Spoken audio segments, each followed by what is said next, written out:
Hello and welcome to Loredive, where we look into the lore of all of our favorite games. Today we're going back into Dead by Daylight to look at the original 3 killers for the game: the Trapper, the Hillbilly, and the Wraith. Evan McMillan, the Trapper. As a child, Evan McMillan idolized his father. Despite Archie McMillan's friendly demeanor and hospitable approach, he was a businessman first and foremost. He ran his business tight with a strict attitude towards his servants and his staff, often running them long hours of grueling work with little pay. This, his son Evan admired the most. Raised with these merciless aspects of life ingrained into him, Evan eventually took to running the workforce with an iron fist. Over time, Evan assumed more and more responsibility. Under his guidance, work hours increased and pay decreased, cementing the change that Evan would bring to the workplace. Archie, unfortunately, began to be affected by time. He grew old and frail, and began to lose his mental faculties. Evan tried everything he could to help his father, applying ointments and giving him medicine, but nothing seemed to help. Evan became incensed with his father's illness and his inability to help their estate grow. Therefore, he decided to use the same icy logic that had increased his business profits. Claiming sole responsibility for caring for his father, he either fired the staff taking care of him or ensured their disappearance. From then on, Archie's visits to his workers were infrequent, and each time he looked a little thinner than before. Evan had enacted his policy that those who cannot carry their weight do not deserve the weight they carry. When Evan finally did snap, the resulting chaos was the worst mass murder in modern history. They could never officially prove that the explosions in the mine that trapped hundreds of workers was the result of Evan's madness, nor could they prove that his neighboring residents, all friends of Archie, were slaughtered at his hands. What truly happened to Evan afterwards is unknown, but his disappearance left a final mystery. How did his father wind up in the estate's basement, alone, starved, and abandoned? The Trapper wanders the procedural using his machete-like weapon to strike down any survivors he finds. While wandering the procedural, the Trapper can come across bear traps. After picking one up, he can arm it in an area with enough room. If a survivor steps on the Trapper will be able to sense it with the power granted to him by the entity, giving the survivor a short amount of time to try to escape from the trap. If the survivor finds a trap, they can set it off willingly, but doing so will still alert the Trapper of the trap going off. If a survivor finds an unarmed trap, they can also dismantle it if they have the sabotage perk or have a toolbox. The Trapper's first perk is Unnerving Presence. When a survivor is within the Trapper's terror radius, they are more likely to receive skill checks, and the skill checks they receive will have smaller success zones. His second skill is Brutal Strength. With the Trapper's Brutal Strength, he is able to break through fallen pallets and damage generators faster than normal. His third perk is Agitation. The desire to hook the survivors becomes so great that the Trapper moves faster while carrying a survivor. This in turn causes his terror radius to increase while carrying the survivor. Whatever humanity Evan McMillan had has long since disappeared, and has been replaced by the Trapper's insatiable desire to ensnare and sacrifice survivors to the entity. Max Thompson Jr., the Hillbilly. Some monsters are not born, they are created. The son of wealthy landowners Max and Evelyn Thompson, this originally unnamed boy was an unwanted child to people who should have never been parents. Born hideously disfigured, they shut the boy away from society and bricked him in a room of the estate, feeding him through a hole in the wall. When he finally escaped, he took his revenge savagely and terribly, slaughtering the parents that had tortured him for years instead of raising him.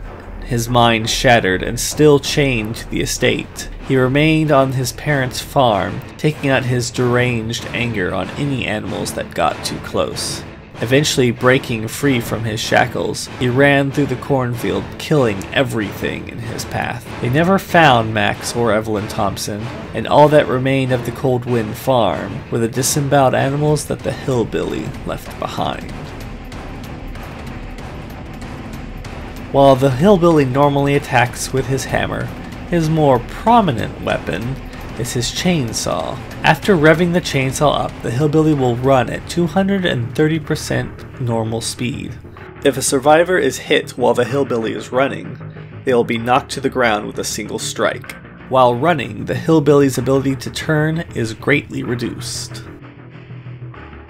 The Hillbilly's first perk is Enduring. The Hillbilly is no stranger to pain, so any stun that he would receive has the time it would affect him reduced. His second perk is Lightborn. The Hillbilly is accustomed to the light and is resistant to flashlight blindness. If blinded by a flashlight, the Hillbilly will recover faster than normal. His third perk is Tinkerer. The Hillbilly has learned how to use tools effectively. After a generator has been completed, the Hillbilly has a short amount of time where he can move around without a terror radius. It's impossible to know what kind of life Max Thompson Jr. may have led had his parents actually raised him instead of tortured him all his life. Unfortunately, we'll never know, as he now runs across the fields of the entity, tearing down any survivor that happens to cross his path. Philip Ojomo, the Wraith. The regrettable story of Philip Ojomo is of a refugee who came to the United States with nothing more than a hope for a new beginning.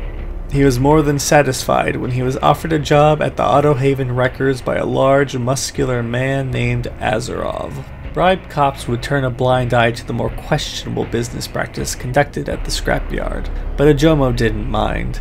He knew that hard work over a long period of time was the key to a luxurious lifestyle, so he ignored Azarov's shady practices. He was no stranger to criminal activity in his homeland, and he had decided to keep his head down and let things be. He fixed cars and handled the crusher, a job he was particularly fond of. A car would go in, and a small metal cube would come out. It wasn't until one shadowed evening that he, by accident, noticed blood coming from the back of one of the uncrushed cars. Opening the trunk, he found a young man gagged with hands tied behind his back and panic filling his eyes. Ojomo freed the man, but sadly he didn't make it very far before Azarov stepped out of the shadows and slit his throat.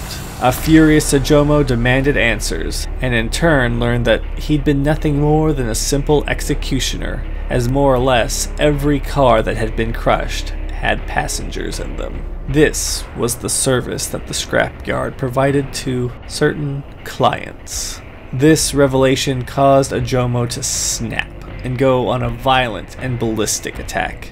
He threw Azarov into the crusher and let it slowly compress. As he stuck his head out, Ojomo grabbed it and pulled it and his spine out of his body. He then left and was never seen again. The Wraith usually attacks with his former boss's spine and skull, now fashioned into a deadly weapon. He has managed to pull the unique ability from the entity to turn himself invisible by entering the spirit world. While moving around in the spirit world, he will also move around without a terror radius, and will see blood more clearly as it glows bright red. But, as a side effect, the Wraith is vulnerable to light when in this state. If a survivor shines a flashlight on him, it will give him light burn, which will stun him and forcibly remove himself from the spirit world. When he finds a target, he rings his wailing bell to enter the mortal world again, as he cannot attack while in the spirit world. The Wraith's first perk is Predator. Used to tracking in his past, trails left by survivors can be found more easily by the Wraith, as the scratch marks left in the environment as they run remain visible for a longer period of time. The Wraith's second perk is Bloodhound. Bloodhound causes blood that has been spilled to glow bright red, whether or not the Wraith is currently in the spirit world. It also causes blood to remain on the ground longer than normal, making a clear trail to the survivor. The Wraith's final perk is Shadowborn. With Shadowborn, the Wraith's field of view is unnaturally extended past what his eyes would normally be able to see. With this increased vision, the Wraith is able to spot areas he wouldn't normally be able to, and find survivors who would normally be safe from his prying eyes. It's hard to believe that this is the life that Philip would have wanted as he tried to escape from violence and hatred. But now, just like the survivors, Philip is an unwilling tool used to produce fuel for the unrelenting entity. Thank you for watching our third episode of Loredive for Dead by Daylight. The next video will encompass the next round of survivors specifically made for the game, which are Nia, Ace, David, and Fang.